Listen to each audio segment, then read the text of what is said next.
अगर एक दिन माओ को छुट्टी मिल जाए तो क्या होगा? क्या बच्चे घर संभाल पाएंगे? मदर्स डे की सुबह थी। नन्ही आयशा और उसका भाई अहमद बहुत जल्दी जाग गए। दोनों ने सोचा कि आज अम्मी को कोई काम नहीं करने देंगे।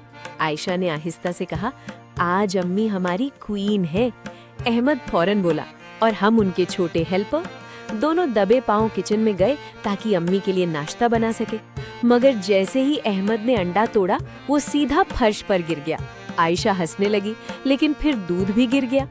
इतने में बिल्ली मियाऊ भी वहां आ गई और ब्रेड लेकर भाग गई। दोनों घबरा गए। तभी अम्मी कमरे से बाहर आईं। उन्होंने गंदा किचन देखा, फिर बच्चों के परेशान चेहरे देखकर मुस्कुरा दी।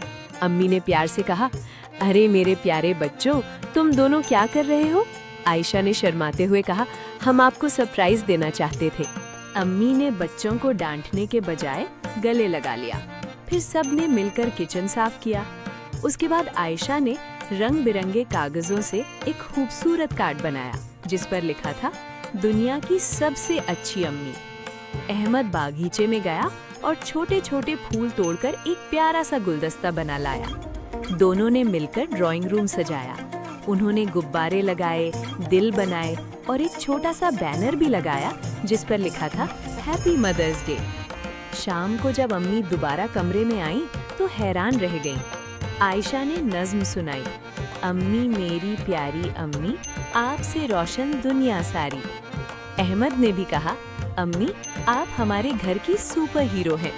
अम्मी की आंखों में खुशी के आंसू आ गए। उन्होंने दोनों बच्चों को सीने से लगा लिया। रात को सब एक साथ बैठकर खाना खा रहे थे। अम्मी ने बच्चों से पूछा, आज तुमने क्या सीखा? अहमद ने फौरन जवाब दिया, अम्मी बनना बहुत मुश्किल काम है।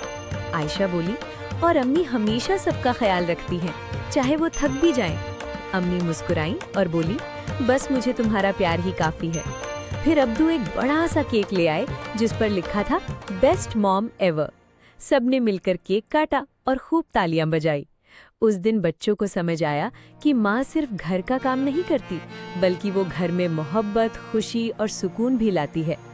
सोने से पहले आयशा ने अम्मी का हाथ पकड़कर कहा, अम्मी हर दिन मदर्स डे होना चाहिए। अम्मी हंस पड़ी और दोनों बच्चों को प्यार से चूम लिया।